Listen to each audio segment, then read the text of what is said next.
ಇನ್ನ ರಾಜ್ಯದ ಡ್ಯಾಂಗಳು ಮಳೆ ಇಲ್ಲದೆ ಸೊರಗುತ್ತಿವೆ. ಅಷ್ಟೋ ಇಷ್ಟೋ ನೀರು ಕುಡಿಯೋದಕ್ಕೆ ಸಾಕಾಗುವಷ್ಟಿದೆ.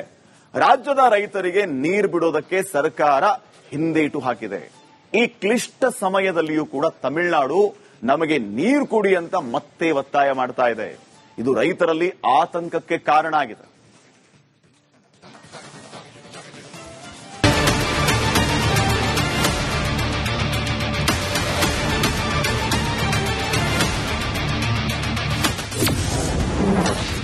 ರಾಜ್ಯದ ಸಂಸದರ ಜೊತೆಗೆ ಸಿಎಂ ಸಭೆ.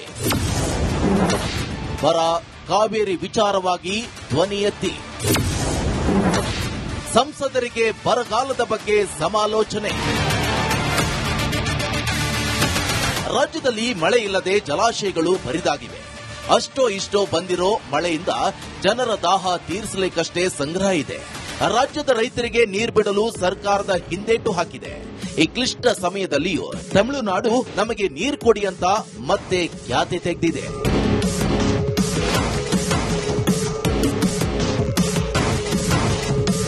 ಇದೇ ವಿಚಾರವಾಗಿ ಮಲ್ಲಿಕಾರ್ಜುನ ಖರ್ಗೆ ಸಮ್ಮುಖದಲ್ಲಿ ರಾಜ್ಯದ ಸಂಸದರ ಜೊತೆಗೆ ಸಿಎಂ ಡಿಕೆ ಶಿವಕುಮಾರ್ ಸಭೆ ನಡೆಸಿದ್ದಾರೆ.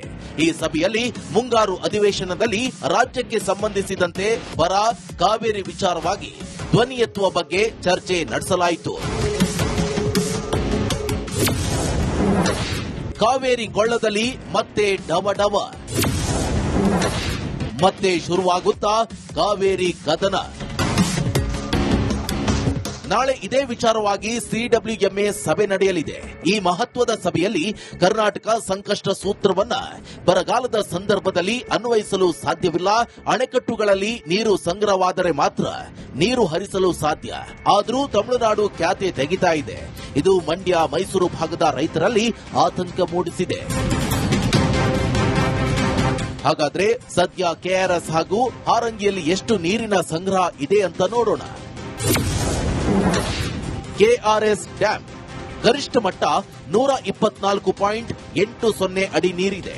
ಇಂದಿನ ಮಟ್ಟ 91.70 ಅಡಿ. ಒಳಹರಿವು ಇದರಲ್ಲಿ 2118 ಕ್ಯೂಸೆಕ್ ನೀರು. ಇದರಲ್ಲಿ ಹೊರಹರಿವು 1743 ಕ್ಯೂಸೆಕ್ ನೀರು. ಗರಿಷ್ಠ ಸಂಗ್ರಹ 49.452 ಟಿಎಂಸಿ ನೀರು.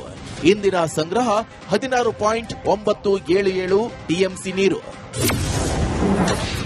ಇನ್ನು ಹಾರಂಗಿ ಜಲಾಶಯದಲ್ಲಿ ಗರಿಷ್ಠ ಮಟ್ಟ ಇರುವುದು 2859 ಅಡಿ. ಒಳಹರಿವು 1603 ಕ್ಯೂಸೆಕ್ ನೀರು. ಹೊರಹರಿವು 1687 ಕ್ಯೂಸೆಕ್ ನೀರು. ಇಂದಿನ ಮಟ್ಟ 2857.34 ಅಡಿ.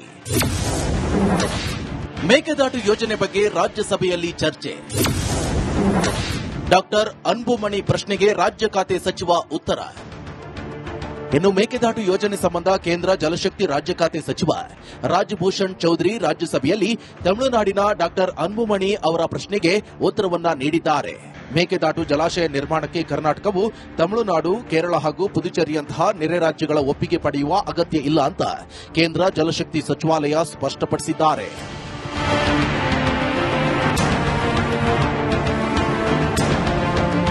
ಕರ್ನಾಟಕದ ಕೊಡಗು ಜಿಲ್ಲೆಯ ಪಶ್ಚಿಮ ಘಟ್ಟ ತಲಕಾವೇರಿಯಲ್ಲಿ ಹುಟ್ಟಿ ತಮಿಳುನಾಡಿನ ಮೂಲಕ ಸಾಗಿ ಬಂಗಾಳ ಕೊಲ್ಲಿಯಲ್ಲಿ ಸೇರುವ ಕಾವೇರಿ ಕರ್ನಾಟಕ, ತಮಿಳುನಾಡು ಮಾತ್ರವಲ್ಲ, ಕೇರಳ, ಪುದುಚೇರಿಯ ಕೃಷಿಗೂ ಪ್ರಧಾನ ಪಾತ್ರ ವಹಿಸುತ್ತದೆ. ಆದರೆ ಈ ಬಾರಿ ಮುಂಗಾರು ದುರ್ಬಲವಾಗಿದ್ದು ಕಾವೇರಿ ಕೊಳ್ಳದಲ್ಲೇ ನೀರಿಲ್ಲ. ಇಂತಹ ಸಂದಿಗ್ಧ ಪರಿಸ್ಥಿತಿಯಲ್ಲಿ ತಮಿಳುನಾಡು ತಮ್ಮ ಪಾಲಿನ ನೀರಿಗಾಗಿ ಮೇಲಿಂದ ಮೇಲೆ ಕೇಳ್ತಾ ಇದೆ. ಹೀಗಿರುವಾಗ ನಾಳೆ ಸಿಡಬ್ಲ್ಯೂಎಂಎ ಸಭೆಯಲ್ಲಿ ಸರ್ಕಾರದ ವಾದ ಹೇಗೆ ಮುಂದುವರಿಸಲಿದೆ ನೋಡಬೇಕಿದೆ.